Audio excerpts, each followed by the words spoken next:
Apa Salam, kabar Pak? puji Tuhan, baik Pak. Haleluya. Terima kasih Amin. buat kehadirannya Pak. Pada Iya, malam hari ini sama-sama. teman-teman akan mendengarkan apa yang akan Bapak bagikan, bagaimana Bapak mengalami lawatan Tuhan, perjumpaan dengan Tuhan, kuasa Tuhan. Ya, tentunya Bapak ceritakan dari latar belakang dulu, supaya semua orang jelas bagaimana Bapak akhirnya memilih Tuhan Yesus sebagai satu-satunya juru selamat kehidupan dunia dan Tuhan yang akan membawa Bapak pulang ke surga. Oke, waktu dan tempat saya serahkan kepada Bapak Slamet Riyadi. Silakan Pak. Terima kasih Pak Yusuf. Salam untuk semuanya, selamat malam.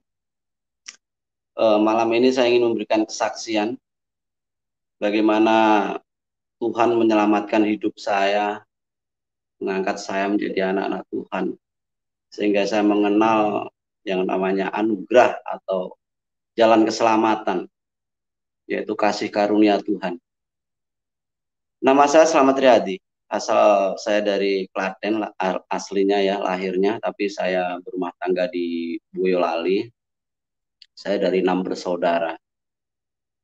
Masa kecil saya jelas saya dari keluarga Muslim. Saya juga dari kecil belajar Al-Quran dari SD ya. Bahkan saya SD pun harus sekolah 2 kali. Pagi di SD, sorenya di MI, Madrasah Ibtidaiyah. Belum lagi kalau malam juga ngaji di tempat kiai saya waktu itu yang disebut di suro atau musola saat itu. Saya pernah berkeluarga 2 kali dan punya 3 anak, dari istri pertama 1, istri kedua 2, dan 1 lagi anak angkat. Jadi 4 semuanya. Tapi walaupun anak angkat tetap saya anggap anak sendiri. Kisah perjalanan hidup saya waktu itu ya agak unik latar belakang saya, karena saya dididik dari awal memang Islam seperti yang lain. Namun sejak SMA saya mengalami perubahan, walaupun masih Islam tapi agak beda syariatnya, yaitu saya belajar tentang eh, makrifat atau tasawuf. Di situ juga belajar kanuragan ya, itu ilmu laduni. Itu saat itu di daerah Demak sana, itu waktu saya SMA. Dari situ saya banyak belajar bagaimana sesungguhnya menjalani hidup waktu itu sebagai seorang muslim. Memang agak berbeda, karena ajaran yang saya terima itu kalau orang sekarang boleh dibilang seperti ajaran apa ya, Islam kejawen begitu. Karena dalam makrifat tasawuf ini boleh dibilang kurang apa ya, artinya tidak mempercayai yang disebut dengan syariat atau hadis secara umum begitu. Karena dalam ajaran di sini Islam sesungguhnya waktu masuk ke tanah Jawa, ini cerita kiai saya. Jadi memang dalam Islam tuh ada 3 pedoman, jadi Al-Quran, hadis maupun syirat ya, atau buku-buku karangan para ulama. Jadi di situ lebih fokusnya ajarannya tentang manunggaling kawulo Gusti. Jadi dan sebelum itu harus memahami dulu tentang sangkan paran. Sangkan paran itu sangkan paraning dumadi, artinya bagaimana manusia itu diciptakan oleh Allah, oleh Tuhan. Dan bagaimana manusia itu bisa bersatu dengan Allah. Artinya bersatu di sini bukan seperti Allah terus jadi satu dengan manusia dalam pikiran yang secara manusia kayaknya nggak mungkin seperti itu. Tapi itu semua setelah saya menerima Tuhan dan Roh Kudus buka hati saya, ternyata jawaban itu semua ada di Alkitab. Karena di Al-Quran sendiri sebenarnya sudah diberi isyarat di mana di dalam Taurat dan Injil itu ada petunjuk dan terang di situ. Nah ini kalau saya bicara tentang makrifat tasawuf memang agak panjang. Ya artinya karena itu ajaran dari awal mulanya dari Syekh Siti Jenar. Mungkin banyak orang yang sudah dengar nama itu. Jadi Syekh Siti Jenar ini bagian dari wali.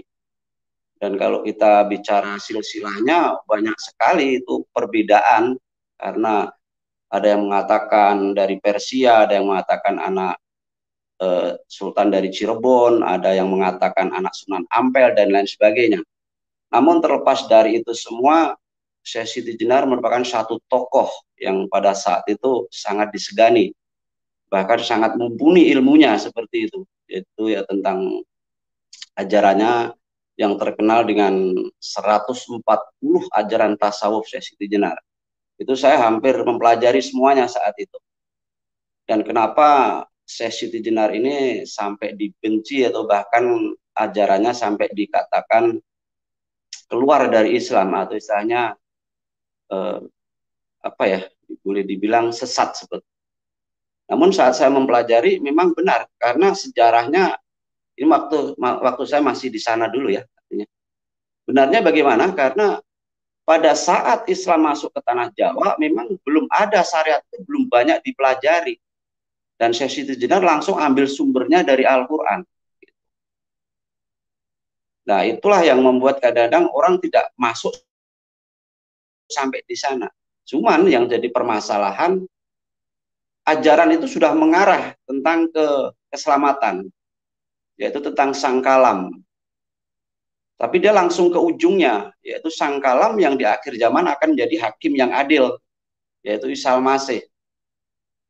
Namun pada saat Tuhan menebus kita itu belum ada. Makanya dalam ilmu tasawuf itu atau ma'rifat yang saya pelajari waktu itu, mengarahnya ke sang Imam Mahdi atau Ratu Adil. Gitu. Oke, itu sebagian daripada latar belakang saya dalam Islam ya. Memang agak berbeda. Jujur saya katakan memang agak berbeda. Perjalanan hidup saya pernah menikah 2 kali. Jadi, tapi gagal semua.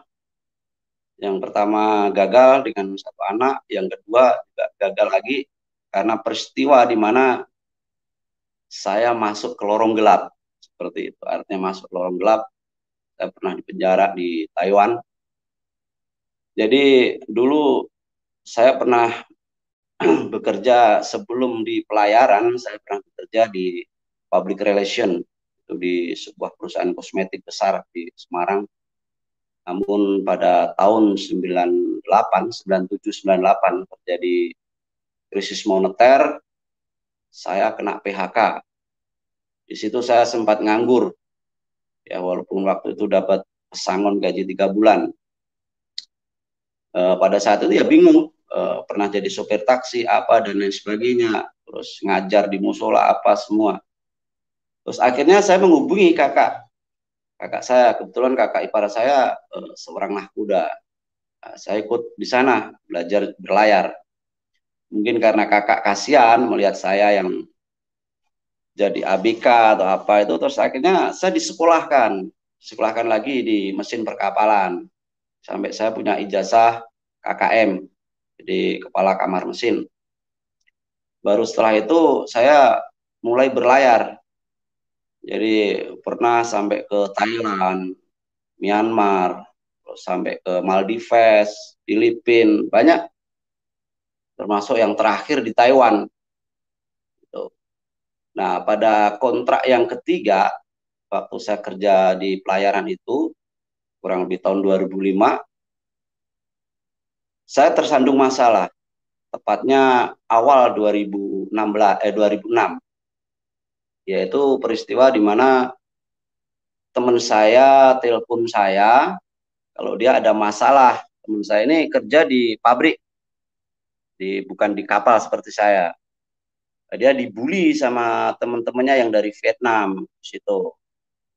Nah, karena sebagai teman merasa kasihan, pas saya libur saya datengin. Tujuannya untuk melerai atau untuk memberikan apa istilahnya pengertian terhadap tenaga kerja asing dari Vietnam itu. Gitu. Namun terjadi kesalahpahaman. Akhirnya dari situ terjadi pertengkaran. Jadi saya 2 orang, dikerubut 7 orang waktu itu. Ya mungkin karena saat itu saya menguasai banyak ilmu ya, dalam tanda kutip ya. Jadi pukulan saya tuh sempat membuat salah seorang dari mereka meninggal. Dan itu pun saya belum sadar, karena habis pertengkaran itu belum selesai, ini orang ada yang jatuh satu, saya kira jatuhnya cuma jatuh biasa, tapi ternyata mati. Nah, si pihak warung telepon polisi, kalang kabut. Saya lari nemuin teman-teman di taman begitu. Kalau kita lagi bertengkar sama orang Vietnam, ya kalau waktu itu kan orang Indo ya, orang Indonesia, Vietnam maupun Filipina, kalau ada pertempuran begitu ya, pertempuran dalam tanda kutip artinya perselisihan antar tenaga kerja, itu biasanya memang main kroyok. Dan itu saya nggak sekali dua kali waktu itu. Bahkan pernah waktu itu yang kasus di Tangkang Kosong itu saya juga terlibat. Bahkan itu ada yang mati, Pak. Tuh. Jadi memang dulu agak ganas gitu ya. Oke. Nah, setelah itu saya jadi pelarian 6 bulan. Sebenarnya bos saya waktu itu sudah memperingatkan saya untuk segera pulang ke Indonesia biar nggak tertangkap. Tapi saya malah muter-muter jadi ilegal. Kerja di sana sini ya, pernah di pabrik teh, di pabrik apa, banyak banget waktu itu. Setelah 6 bulan saya tertangkap. Disinilah saya mulai jadi pesakitan. Nah, singkat cerita, saya kena hukuman waktu itu tuntutan seumur hidup karena istilahnya kena pasal kongcongsaran atau pembunuhan berencana. Kenapa dengan tuduhan pembunuhan berencana? Karena saat kejadian pembunuhan itu dengan tempat kerja saya jauh, bahkan luar kota, gitu. Jadi seolah-olah saya ini sudah ada rencana seperti itu. Namun akhirnya saya naik banding. Lama juga itu, 1 tahun lebih naik banding, baru ada keputusan 15 tahun, terus 14 tahun dipotong 1 tahun jadi 14 tahun. Jadi dari seumur hidup naik banding 15 tahun, terus dipotong 1 tahun, jadi 14 tahun. Disitulah hidup saya mulai kacau. Artinya kacau bukan hanya secara ekonomi, tapi secara batin, secara rohani. Kacaunya bagaimana? Istri saya yang di Boyolali meninggalkan saya. Padahal saya kurang apa seperti itu dulunya, ibaratnya gitu. Tapi istri meninggalkan saya. Itu pun saya masih memaklumi. Karena ya mungkin karena dia taunya saya dihukum lama atau apa. Tapi lama-lama tetap hati ini teriris. Saya berdoa sama Tuhan saya waktu itu. Apapun saya lakukan, puasa apa. Sampai 3 tahun pertama saya di dalam, dapat kabar. Jadi sebelum itu saya sudah dapat kabar dari istri saya, mantan istri saya lah sekarang ya. Surat mengatakan bahwa bisa berapa tahun kira-kira pulang, intinya kayak gitu. Nah, waktu itu habis naik banding saya bilang sekarang kena 15 tahun, tapi dapat potongan 1 tahun, 14 tahun. Itu surat yang terakhir waktu saya belum dipindah di penjara internasional ya, di Taoyuan, Taipei sana. Karena saya mengalami perpindahan 3 tempat, ya dari Nantau, naik banding ke Taichung, dari Taichung ke Taipei atau Taoyuan. Nah, surat yang terakhir itu saya pikir ya mungkin karena saya pindah, dia lupa alamat, tapi saya kirim surat terus. Tidak pernah terjawab. Terus jawaban terakhir saat itu dia mengatakan cerai dan dia mau kawin. Cerai mau kawin, oke, saya masih memaklumi karena mungkin saya lama. Yang membuat saya sakit hati saat dia mau nikah, tidak lain dan tidak bukan, calon suaminya adalah adik kandung saya sendiri. Itu yang membuat saya benar-benar gak habis pikir gitu. Saya hampir saja putus asa saat itu. Jadi, kenapa bisa seperti itu? Gitu. Terus Tuhan yang saya sembah saat itu, seperti nggak memperdulikan saya. Bahkan memang nggak memperdulikan saya. Saya doa, puasa, apapun saya lakukan. Seperti ajaran yang pernah saya alami dulu. Jadi setelah 3 tahun dalam kehampaan, dalam kesendirian, dapat surat seperti itu. Saat itu saya sudah dipindah di Taoyuan ya, di penjara internasional di Taipei sana. Di situ saya udah nggak karu-karuan dan saya udah banyak masalah di situ. Kalau di sana itu kalau kita itu punya kasus, apalagi kasusnya sebagai saran atau pembunuh, itu ganas, artinya orang pun nggak berani dekat gitu. Dan saya makin ganas sampai saya itu berapa kali saya di sel yang sendiri gitu ya, yang tanpa teman dalam kegelapan itu pernah, bukan sekali dua kali. Sampai ya intinya saya hanya doa terus, tapi nggak ada jawaban. Artinya hati saya semakin hancur. Terus setelah menjalani apa itu finishing atau hukuman di dalam itu, yang karena pelanggaran saya keluar dari situ, saat itu malah belum keluar, saya masih hukuman di ruang khusus itu ya. Saya dapat kunjungan, nama saya dipanggil, katanya ada yang mengunjungi. Itu hati saya udah kayak meledak gitu. Siapa gitu loh. Masa saudara saya atau siapa, saya nggak tahu. Tapi hati saya udah ada satu kegembiraan tersendiri. Karena hampir 3 tahun lebih nggak ada yang kunjungin saya, nggak ada yang jenguk saya, saudara apa, surat pun nggak ada masuk ya. Yang masuk terakhir kalau istri mau kawin lagi itu. Terus saya dikawal sama petugas. Ketemu satu orang, saya tidak kenal orang itu. Dia menyapa. Ya ngobrol biasa aja. Cuma tanya kabar, apa semua gitu. Itu nggak lama pertemuan pertama. Terus dia memberi beberapa bacaan waktu itu, boleh dibilang kayak apa ya, ya ada buku majalah kecil gitu loh, ada cerita ini ya kayak gitu untuk ngisi di dalam gitu. Sebelum beliau pulang, dia ngajak berdoa dan beliau mendoakan saya. Saya sempat kaget karena dalam doa yang terakhir itu dia menyebut dalam nama Tuhan Yesus kami berdoa. Itu pun saya aminkan. Ada kelegaan hati saya saat itu. Ada sukacita yang nggak bisa saya bayangkan. Saat beliau pulang, saya masuk lagi ke dalam.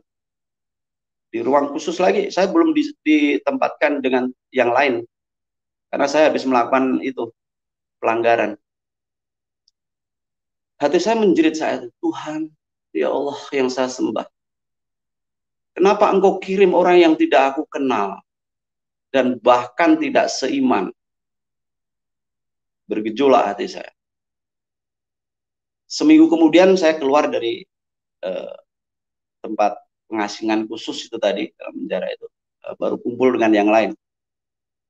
Akhirnya beliau ini sering mengunjungi saya. Minimal 2 minggu sekali lah. Kadang seminggu sekali, 2 minggu sekali. Ya cuma sekedar ngobrol gitu. Saya dengerin. Yang jelas saya ada sukacita. Artinya saya ada teman Indonesia yang bisa diajak ngobrol. Gitu. Lama-lama saya tahu kalau beliau ini seorang pendeta, hamba Tuhan. Dan dia banyak juga memberikan masukan-masukan rohani. Tapi karena hati saya waktu itu sudah membatu, artinya sudah nggak pakai akal, budi, dan pikiran, jadi ya nggak masuk. Gitu. Makanya saya berharap buat saudara-saudaraku yang ikut melihat kesaksian saya ini, ayolah pakai akal budi kita, pikiran kita untuk dipakai ya, jangan hanya taklik atau apa katanya. Gitu. Selanjutnya beliau ini rutin mengunjungi saya. Setelah hampir mungkin 3-4 bulan saya lupa. Jadi beliau itu mengunjungi saya masih ingat tanggalnya, saya catat di buku diari saya. Itu 4 April ya, April 2009. Itu ada semua dalam catatan sejarah hidup saya itu.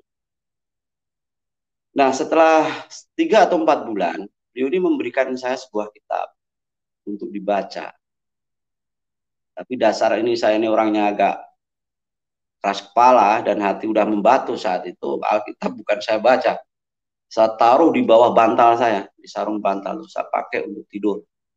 Tuh. Jadi setiap beliau datang, pasti nanya, baca udah sampai mana? Ya saya bilang, udah baca apa nggak tahu sampai mana, nggak paham. Padahal saya nggak pernah baca.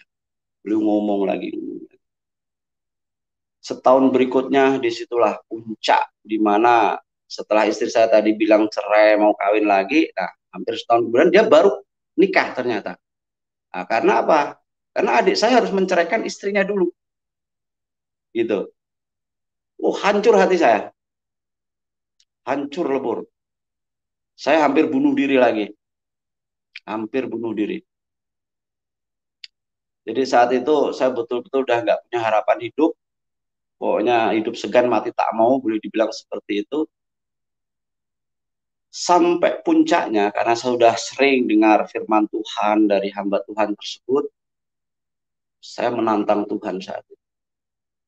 Menantang Tuhan Yesus dalam tidur saya. Jadi kalau Yesus, kalau engkau memang Tuhan, bersihkan hati saya dari rasa sakit. Beri saya ketenangan. Biarkan saya bisa tidur yang nyenyak. Biar saya bangun dalam keadaan senang. Simple doa saya waktu itu. Karena saat itu saya betul-betul nggak punya itu. Nggak punya sukacita. Nggak ada damai sejahtera. Isinya antara hidup dan mati, mati, mati. Itu aja dalam bayangan saya. Kalaupun saya harus bisa keluar, saya pasti menghabisi orang lagi. Dendam itu makin ngeri sekali. Makin dalam. Dalam doa itu saya memang betul-betul nantang Tuhan. Tuhan Yesus. Yesus, saya belum pakai kata Tuhan waktu itu. Yesus, kalau engkau memang benar Tuhan Juru Selamat, ayolah, beri saya tidur nyenyak malam ini.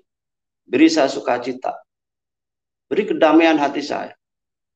Tapi kalau engkau bukan Tuhan, bukan Juru Selamat, biarlah besok saya mati. Tuh. Malam itu juga saya mengalami mimpi yang luar biasa. Kalau di dalam penjara itu kan tidur dibatasin ya, jamnya ya. Jadi jam 9 itu juga harus sudah tidur. Jadi kalau ada penjaga lewat pasti kita ditok-tok pintu. Tapi saya saat itu ya doa sambil tiduran. Itu bulan Desember lagi saat itu. Masih musim dingin yang luar biasa. Saya mimpi yang itu keanehan mimpi saya. Jadi dalam mimpi itu seperti nyata. Di mana saya ditarik bayangan hitam yang begitu gelap, besar nggak kelihatan, dan bayangan putih yang begitu besar juga. Saya sampai berkeringat. Itu seperti nyata. Sakit semua badan saya. Tapi dua bayangan itu akhirnya melepaskan saya saat melihat ada cahaya terang yang sampai menyilaukan mata. Bahkan saya sendiri sampai nggak bisa melihatnya. Setelah itu saya tersadar dari itu. Artinya bangun, terbangun. Saya duduk. Karena saya merasa itu bukan mimpi, tapi seperti kenyataan. Terus saya tidur lagi. Saya paksakan untuk tidur lagi. Saya bisa tidur nyenyak. Bangun-bangun saat pintu sudah ditutup, petugas waktunya bangun. Yang mengherankan, hari itu hati saya sukacita, ada sukacita luar biasa. Tidak marah-marah kayak biasanya. Biasanya saya bangun tidur, saya tendang apapun yang ada di situ. Kan di situ saya sudah sama teman-teman yang lain ya, ada 9 orang dengan saya satu ruangan. Dan saya paling galak di situ karena di antara ruangan itu saya satu-satunya orang yang saren ya, saren itu artinya pembunuh. Dan di sana pembunuh sangat dihargai. Bahkan minta apa aja dilayani ibaratnya. Jadi boleh dibilang sebagai lauta lah. Lauta itu yang berkuasa di sel kayak gitu. Mungkin di sini pun juga sama ya. Tapi saya nggak marah-marah. Saya merintah yang lain pun enak gitu. Ngomong pun enak gitu. Sampai ada yang bilang, "Oh, zaman saya cimbing lah." Artinya apa aman udah gila ya. Kok senyum-senyum sendiri, sekarang ngomongnya enak gitu. Nggak marah-marah. Jadi mereka pada ngerasani saya gitu. Tapi saya cuek aja, santai gitu. Nah, pas kebetulan sorenya saya ada jadwal pertemuan lagi dengan beliau, hamba Tuhan ini. Mimpi itu saya ceritakan. Apa jawaban beliau? cobalah baca Alkitab yang saya berikan.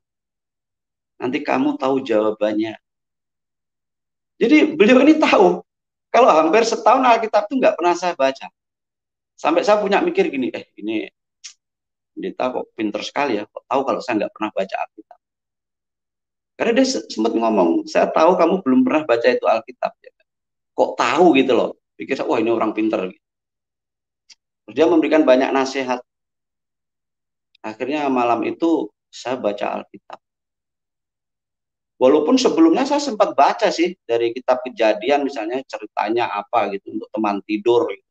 Tapi nggak masuk, itu hanya untuk teman tidur aja.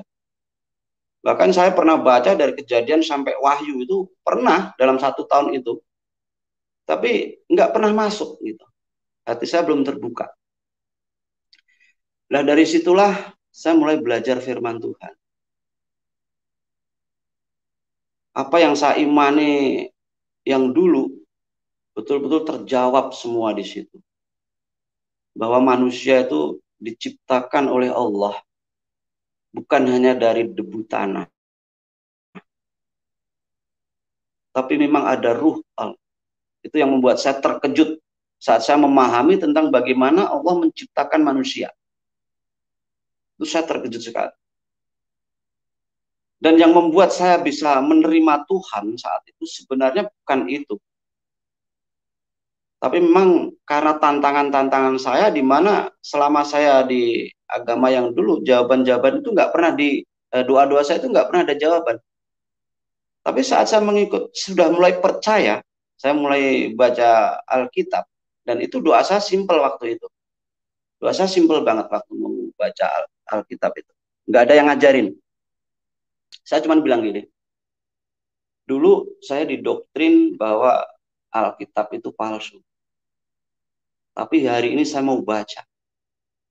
Yesus, kalau engkau memang benar Tuhan dan ini firman-Mu, bukalah hatiku, bukalah pikiranku, agar aku mengenal Injil. Saya bilang seperti itu. Tuhan menjawab. Yang membuat saya betul-betul memahami tentang Tuhan itu saat saya baca di Yohanes, Injil Yohanes. Itu saya betul-betul baru sadar bahwa yang saya pelajari dulu itu terjawab di situ. Tentang sang kalam yang nuzul menjadi manusia. Yang adalah Allah itu sendiri. Jadi puncaknya saya menerima Tuhan karena saya betul-betul saat itu doa dengan Tuhan saya yang dulu nggak pernah dijawab. Terus setelah saya percaya Tuhan, doa saya dijawab semua. Setiap apa yang saya katakan Tuhan jawab. Itu betul mukjizat waktu saya di dalam. Walaupun saat itu saya belum dibaptis. Karena saya hampir 3 tahun saya harus mempelajari antara Alkitab dan ilmu saya yang dulu. Perbandingan namanya. Saya sempat menulis sebuah buku, walaupun sampai sekarang belum berani menerbitkan ya. Mungkin gak ada yang berani nerbitin kali. Tapi cukup untuk diri saya sendiri. Termasuk buku-buku diari saya. Jadi dalam hampir 3 tahun itu saya melakukan perbandingan. Mencari siapa itu Isa Al-Masih. Siapa itu Yesus Kristus. Di situ. Akhirnya saya ingin bukti waktu itu. Artinya minta Tuhan itu menjawab doa saya. Satu aja supaya saya bisa menerima Tuhan dengan sungguh hati. Itu juga simple permintaan saya. Tuhan, selama ini aku dalam penjara. Aku nggak mengerti dunia luar. Katanya engkau Tuhan yang ajaib. Yang tidak ada mustahil bagi engkau. Aku pingin Tuhan mengerti dunia luar walaupun tubuhku dalam penjara. Tuhan menjawab saya. Saya dipekerjakan di percetakan. Jadi di penjara itu, di penjara internasional itu ada 18 pabrik. Akhirnya saya bisa dipekerjakan di pabrik. Dan saya ditempatkan di percetakan. Di situ saya mulai banyak kenal. Terus banyak kunjungan teman-teman. Akhirnya ada satu saudara seiman ya, yang waktu itu belum seiman dengan saya, itu menawari saya satu pekerjaan di luar, bayangkan. Ini keajaiban Tuhan, mujizat Tuhan. Saya ditawarin, mau nggak kamu menulis di majalah saya? Beliau ini seorang editor, majalah terkenal di Taiwan bahasa Indonesia. Jadi majalah Indo Taiwan, Indo Suara itu masih bisa dicek nama saya ada. Jadi nama saya dalam di situ nama pena saya Aman Solo. 4 tahun saya ngisi di rubrik muda. Dan saya juga pernah juara menulis puisi antar migran, tenaga migran. Jadi Indonesia, Thailand, Vietnam maupun Filipina. Saya pernah juara 1. Itu enggak sekali. Belum lagi yang juara harapan. Itu semua nyata. Disitulah saya mikir, jawaban Tuhan betul-betul ada. Dipenuhi. Akhirnya, di situ saya mulai menerima Tuhan Yesus. Karena Tuhan betul-betul ajaib. Tidak ada yang mustahil bagi Tuhan. Tanggal 7 Desember 2012 saya dibaptis. Jadi dari 2009 sampai 2012, bayangkan, tidak mudah. Makanya saya memaklumi kalau saudara-saudara saya yang masih di seberang sulit untuk menerima Tuhan, memang itu wajar. Karena Roh Kudus belum jamah hatinya. Karena dia belum mengalami kasih karunia, dalam arti belum mau membuka hati dan pikirannya dan akal budinya. Itu saya memaklumi. Tapi saya tetap berdoa untuk keluarga saya, saudara saya. Saya sangat mengasihi. Tuhan sangat mengasihi. Itu yang membuat hati saya selalu berdoa itu. Akhirnya saya dapat ini potongan ya. Jadi ini juga mujizat Tuhan. Harusnya saya menjalani 14 tahun, tapi saya hanya menjalani 6 tahun 9 bulan. Ini tidak mudah. Artinya sesuatu yang mustahil sebenarnya buat saya. Tapi karena anugerah Tuhan, saya banyak dapat remisi, dapat potongan-potongan hukuman. Karena nama saya waktu itu sebagai napi, baik. Artinya saya setelah mengenal Tuhan itu, saya nggak pernah melakukan pelanggaran. Saya nggak pernah melakukan pelanggaran. Saya nurut. Dan saya dipercaya untuk mimpin orang-orang Indonesia di sana. Banyak waktu itu, ada 60 lebih, kalau nggak salah 68. Banyak. Dan puji Tuhan setelah saya dibaptis waktu itu, saya bisa mentobatkan 4 orang di sana, orang Indonesia. Itu awal saya mengabarkan Injil. Namun yang membuat saya lebih mengerikan hidup saya lagi setelah menerima Tuhan ada. Justru setelah saya keluar, September 2016 saya keluar. Itu hidup saya seperti dibanting lagi ibaratnya. Bahkan lebih sengsara di dalam penjara.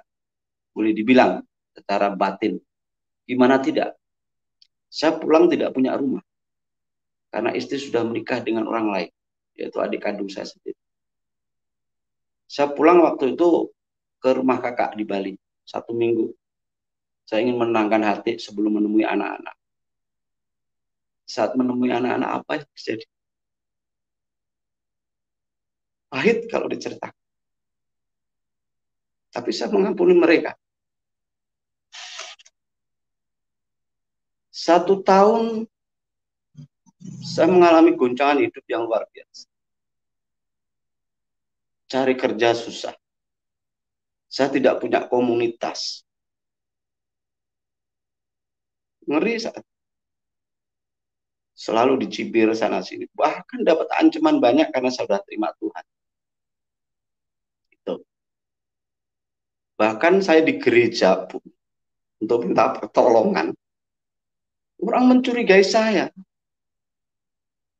Karena apa? Waktu saya pulang, yang saya urus pertama KTP. Waktu saya mendaftarkan untuk bikin KTP baru. Waktu itu kan saya hanya punya satu identitas, yaitu SPLP. surat perjalanan laksana paspor, karena paspor sudah mati, KTP pun sudah lama mati. Jadi saya harus bikin KTP baru. Saat saya bikin KTP baru, saya sudah mengajukan agama saya sudah Kristen karena saya sudah dibaptis. Apa yang keluar tetap Islam. Saya balik lagi ke kecamatan untuk ganti status agama. Tapi saya malah dicaci maki. Akhirnya saya terima, ya sudah.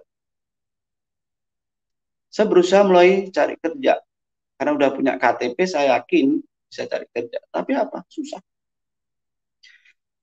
Nggak tahu harus kemana. Semua serba berubah saat itu. Sekian tahun saya di dalam, pulang semua serba berubah.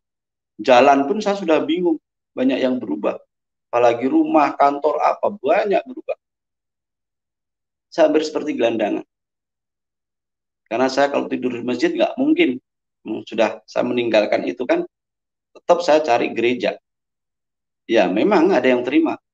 Sehari 2 hari. Tapi tetap saat itu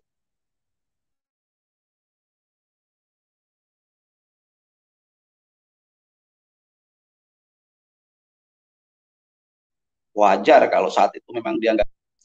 Karena posisi saya yang saat itu memang benar-benar agama masih Islam. Gimana mau ngaku itu ya KTP masih Islam. Gimana mau ngaku Kristen? Mereka tetap curiga. Gitu.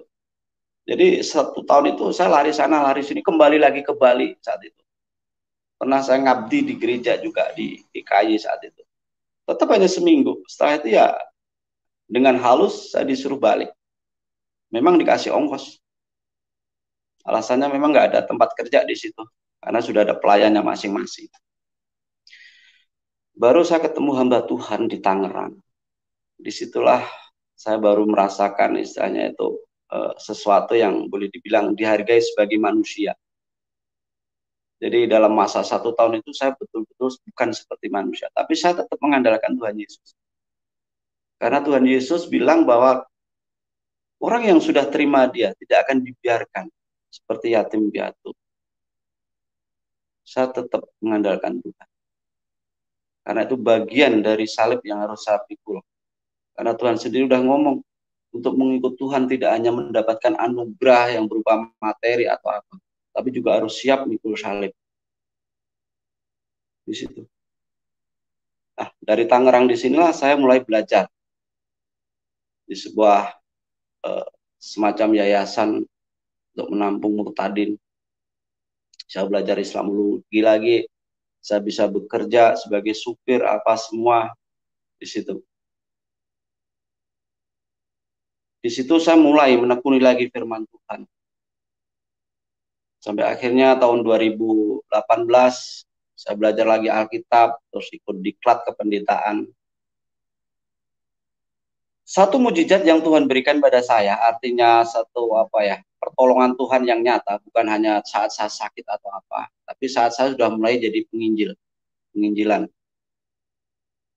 Itu belum lama peristiwa itu, sekitar tahun 2019 akhir. Itu saya udah ikut bergabung di penginjilan di CPMI di Tangerang itu. Dan saya bagian untuk wilayah sini, saya sudah memuridkan banyak waktu itu dan harus ada pemuritan. Ini kisahnya di daerah Selo, Cepogo, Boyolali. Di situ saya sudah memuridkan 6 keluarga. Itu yang sudah disibgoh, artinya sudah dibaptis. Dan masih banyak saudara di situ. Nah itu setiap 2 minggu sekali saya mengadakan pertemuan atau pengajian, kalau orang tanah bilang. Tapi sebenarnya adalah pemuritan. Karena saya bergerak di bidang penginjilan di bidang kontekstual, jadi saya harus memberikan pengertian pada mereka bagaimana beragama itu artinya apa tujuan agama itu intinya seperti itu. Sampai mereka bisa mengenal Tuhan Yesus atau Isa Al-Masih, junjungan yang ilahi. Nah, karena semakin komunitas semakin besar di situ, orang-orang mulai curiga, kampung situ mulai curiga. Kami sempat digeropyok di situ. Cuman saat tausiah itu atau saat penginjilan itu, pemuritan itu, memang di situ ada Al-Quran dan Injil di situ. Nah, karena saat di Gropio itu ya sedikit banyak dapat informasi, kok rame-rame ada apa. Kan ada yang dengar rame-rame gitu. Akhirnya Injil semua disimpan, masukin tas atau yang ada Al-Quran di atas itu. Jadi saat di Gropiok masuk itu, ya saya sebagai manusia yang masih bersalur daging pasti takut.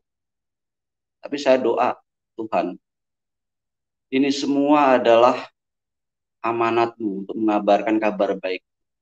Engkau pasti nggak akan mempermalukan hamba. Seperti itu doa saya waktu itu. Pasrah aja sama Tuhan Yesus. Wah, untuk tapi saat mereka melihat Al-Quran apa, terus saya dipegang saat itu. Ini orangnya kayak gitu. Terus KTP saya dibuka dompet saya. Saat dia baca, loh, agamanya Islam. Ternyata ada hikmah di belakangnya. Jadi saat saya waktu dulu ngurus KTP masih beragama Islam, ternyata di situ ada satu rencana Tuhan. Itu salah satu mujizat. Saat itu saya udah hampir boleh dibilang sebagai manusia pastilah. Ini pasti saya digebukin gitu aja. Namun justru dari peristiwa itulah banyak mereka yang akhirnya mengerti. Karena saya penginjilan dengan cara kontekstual, otomatis yang saya ceritakan tentang hal-hal yang mereka ketahui dulu sebagai jembatan. Jadi itu yang banyak saya rasakan waktu itu di situ. Terus yang terakhir, katakanlah setelah saya mulai penginjilan, saya ketemu banyak saudara-saudara di misi. Terutama saya bisa menghubungi lagi mentor-mentor saya yang waktu saya masih di dalam dulu. Saat itu sempat putus hubungan. Karena saya orangnya jujur, saya katakan saya gaptek saat itu. Saya hampir 2 tahun pulang Indonesia itu belum punya HP yang namanya Android. Masih punya HP jadul. Bisanya cuma telepon sama SMS. Jadi maka sampai sekarang saya tuh mohon maaf agak bego gitu dalam hal teknologi ya. Baru 2 tahun terakhir ini saya dapat ya istilahnya berkat Tuhan bisa mengenal HP Android, itu masih banyak belajar dengan teman-teman saya untuk belajar gitu.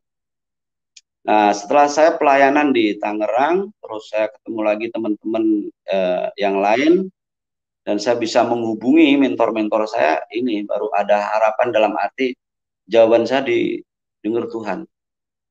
Terus pelayanan saya mulai aktif, artinya kemana saya harus melangkah. Jujur karena saya saat itu betul-betul nggak tahu, saya nggak punya komunitas, saya ibadah aja pindah tempat, pindah gereja, pindah tempat, pindah gereja, nggak punya. Jadi saya pernah GKJ, pernah GKK, pernah GBI, pernah GKY, dan sekarang saya di dia, Gereja Isa Al-Masih. Tapi bagi saya itu nggak masalah, yang penting saya bisa memuji Tuhan. Nah dari situ saya kenal dengan mentor-mentor saya, baru tanya gimana kabarnya sekarang. Ya saya ceritakan apa adanya. Akhirnya beliau memberi satu mandat ya kalau boleh dibilang, karena itu mentor saya.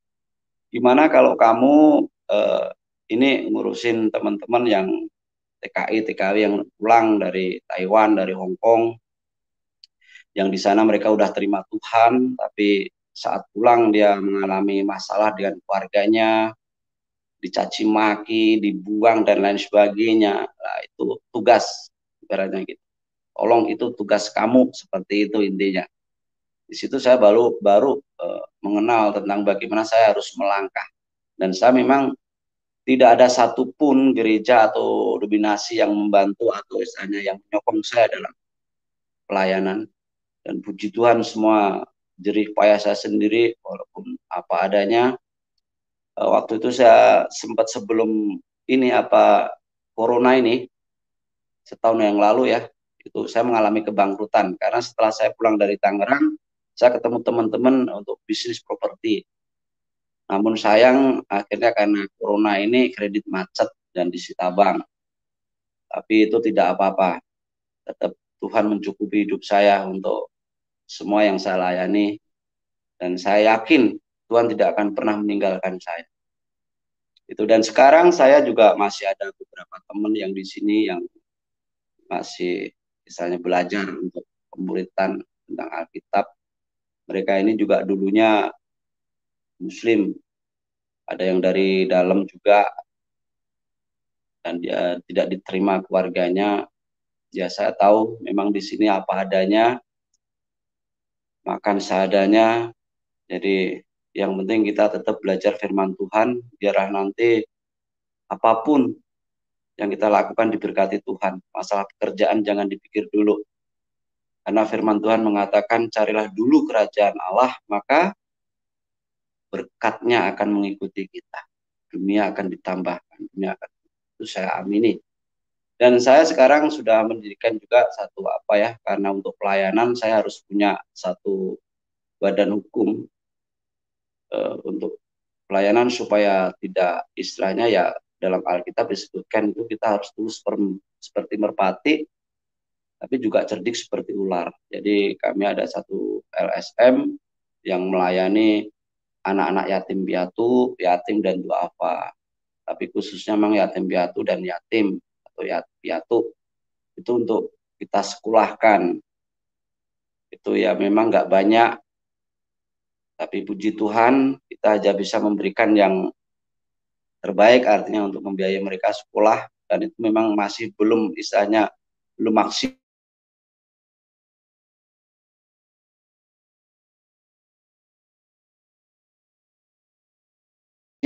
Kan itu yang bisa saya kurang lebih itu kesaksian saya, kiranya bisa menjadi berkat untuk saudara-saudara saya juga, semua yang menonton ini.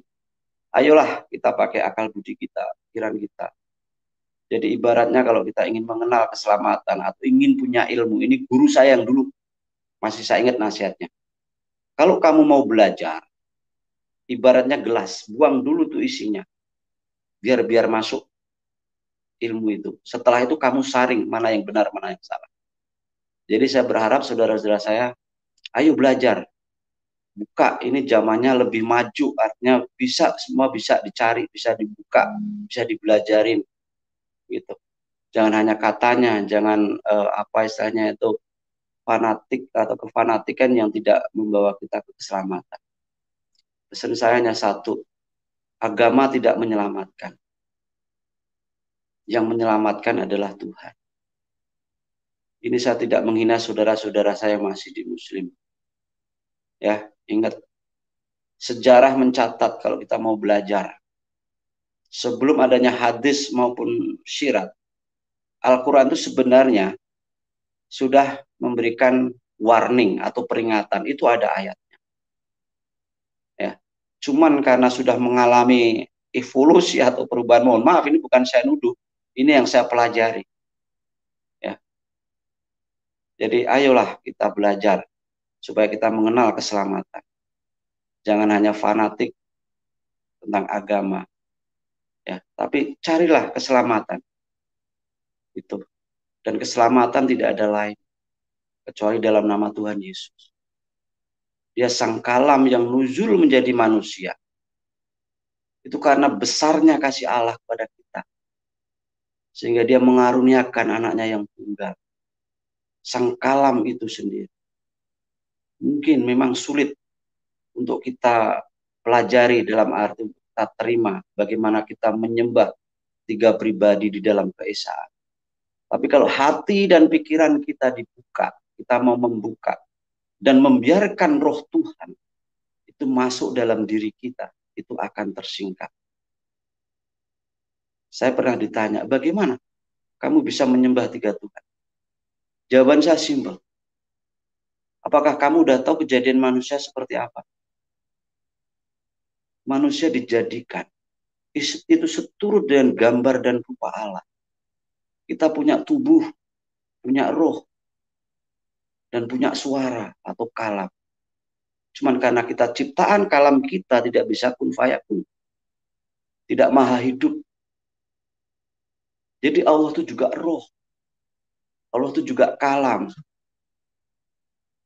Jadi ayolah saudaraku, belajar. Pakai akal budi dan pikiran kita.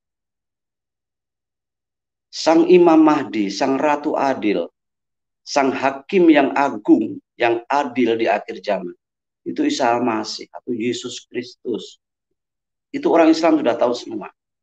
Tapi kenapa tidak mau datang? Saya kasih perumpamaan.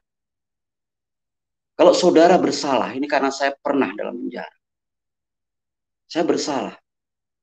Saya memang punya pembela atau pengacara. Tapi di pengadilan situ sebenarnya juga sudah ada pengacara yang disiapkan oleh pemerintah. Katakanlah kalau dalam bahasa rohaninya itu ada malaikat kalau dalam Islam ya. Munkar dan nakir. Dan sang pembela ini yang akan memberikan syafaat Nabi Muhammad. Tapi sang hakim siapa? Yesus. Jadi kalau di dunia misalnya kita kenal sang hakim, maka akan lebih mudah. Hakim itu tahu kita karena kita tahu sang hakim. Berarti dia tahu apa yang kita lakukan. Benar atau tidak.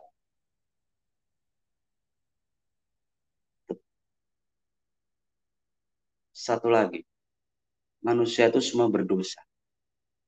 Amal perbuatan kita itu seperti kain kotor. Orang yang berdosa, baik di Al-Quran maupun di Alkitab, bahwa semua larinya ke maut. Itulah upah dosa, maut. Tapi kasih karunia hanya ada di dalam. Makanya Tuhan sampai menebus kita di atas kayu salib itu menggantikan dosa-dosa kita. Kita tinggal mau terima. Jadi mulut mengaku, hati percaya bahwa Yesus adalah Sang Juru Selamat. Kita sudah diterima sebagai anak-anak Tuhan. Namun apakah berarti kalau kita sudah menjadi pengikut Tuhan, jadi anak Tuhan, berarti kita langsung seenaknya? Tidak. Orang yang sudah menjadi manusia baru, berarti manusia lama udah mati. Apakah kita masih mau hidup dalam dosa? Tidak. Karena roh Tuhan ada dalam diri kita. Manunggaling kawula Gusti. Roh Kudus yang pimpin hidup kita. Saya akan membaca satu, ini ringkasan dari buku saya, yaitu Hidup yang Hidup. Saya ambil di Roma pasal 8 ayat 8 sampai 10. Mereka yang hidup dalam daging tidak mungkin berkenan kepada Allah. Tetapi kamu tidak hidup dalam daging, melainkan dalam roh. Jika memang roh Allah diam di dalam kamu, tetapi jika orang tidak memiliki roh Kristus, ia bukan milik Kristus. Tapi jika Kristus ada di dalam kamu, maka tubuh memang mati. Yaitu mati karena dosa. Tetapi roh adalah kehidupan oleh karena kebenaran. Jadi saudaraku, ayo bersama-sama kita buka hati dan pikiran kita. Kita pakai akal budi kita. Jangan hanya katanya, jangan hanya ini dan itu yang tidak jelas, yang hanya insya Allah, yang hanya semoga. Di dalam Yesus ada kepastian. Tidak ada seorang pun yang datang kepada Bapa kalau tidak melalui Yesus. Karena Yesus adalah jalan kebenaran dan hidup. Kita mengerti jalan, kita mengerti kebenaran, dan kita akan hidup kekal. Jadi kalau kita mau ngerti hidup, ya datanglah kepada yang maha hidup, yaitu Yesus. Itu saja kesaksian dari saya.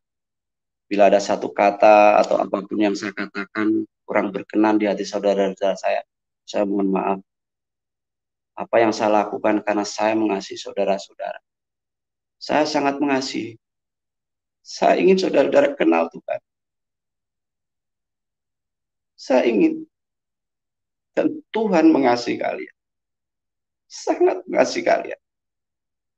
Terima kasih. Selamat malam. Tuhan memberkati kita. Amin. Ya, puji Tuhan. Haleluya. Haleluya. Satu kesaksian yang luar biasa, di mana Bapak Slamet Riyadi yang tadinya di dalam perjalanan imannya, pencariannya, di satu titik di tengah-tengah keputusasaan, Dan di tengah-tengah kebingungan, di tengah-tengah kondisi yang tidak menemukan jawaban dari doa-doa yang disampaikan kepada Tuhannya yang sebelumnya, sebelum mempercayai Tuhan Yesus ya, kepada Allahnya sebelum dia mempercayai Tuhan Yesus. Tapi kita melihat bahwa tidak ada jawaban dan kondisinya semakin hari semakin membuat narasumber atau Bapak Slamet Riyadi semakin stres, semakin berbeban berat di dalam kehidupan ini. Berbeda waktu beliau berjumpa dengan Tuhan Yesus. Ada satu perubahan, ada satu kuasa yang hadir dan membuat beliau melihat mujizat, melihat sukacita, melihat satu perubahan, satu kekuatan, dan satu hal yang sangat berbeda dengan apa yang diyakininya sebelum beliau berjumpa dengan Tuhan Yesus.